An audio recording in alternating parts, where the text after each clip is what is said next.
कपड़े धोने वाली बहू। शादी से पहले विभा को कपड़े धोने का बड़ा शौक था।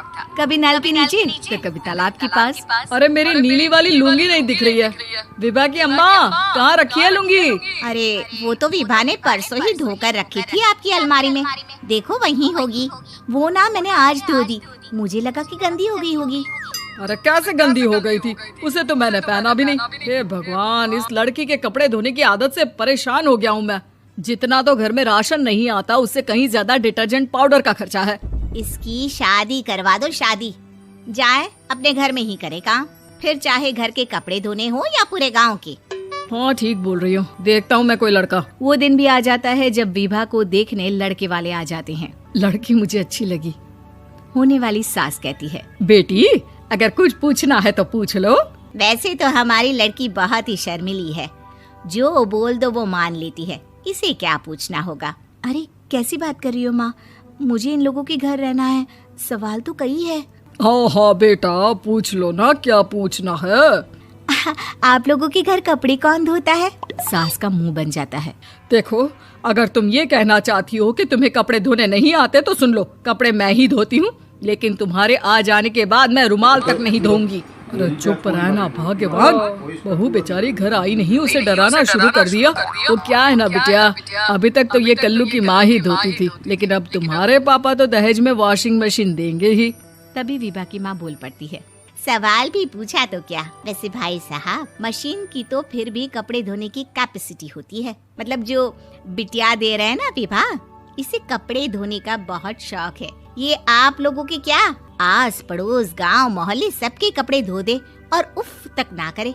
बाहर देखा नहीं आपने कितने कपड़े सूख रहे हैं? सब हमारी बिटिया ने ही तो धोए हैं। बस भी करो ना माँ, शर्म आ रही इतनी तारीफ सुनकर।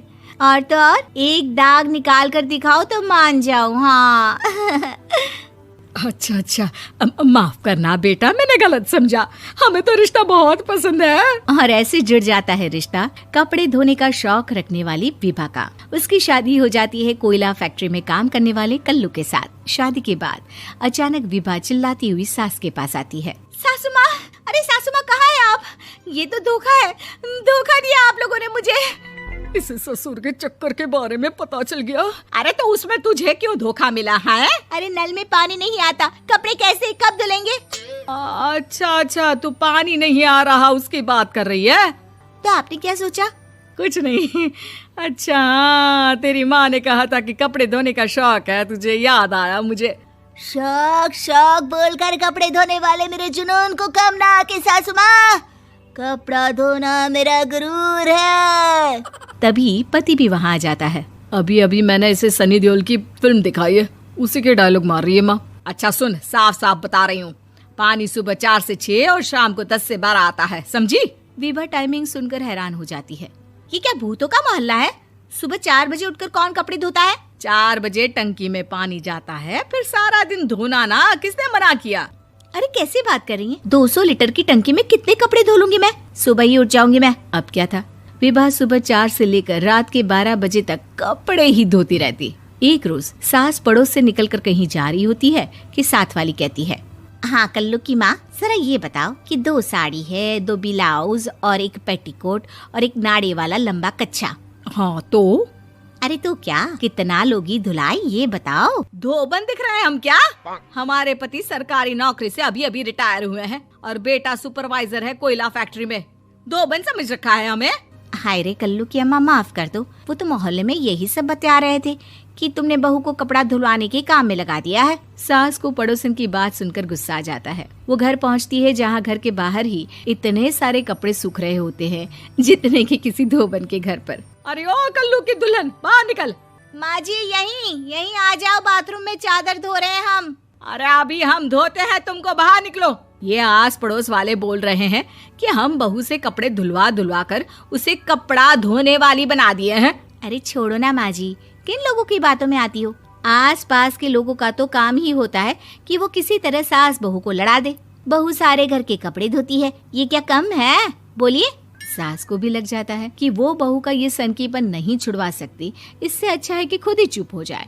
एक रोज सास और बहू मंदिर जाते हैं, जहाँ सास की साड़ी वहाँ खड़ी भीख मांगने वाली से मिलती है। माँ जी क्या बात है, आपकी साड़ी उस भिखारन से कितनी मिल रही है ना? हाँ हाँ, देखो तो दोनों की साड़ी मिल रही है। क्या बात है कल्लू की अम्मा, तुम खुद को तो अफसर की बीवी बताती हो और ऐसी सिंपल सी प्लेन साड़ी पहनकर घूमती हो। सिंपल और प्लेन नहीं है ये साड़ी। तो क्या सोने के धागे से फूल बने हैं?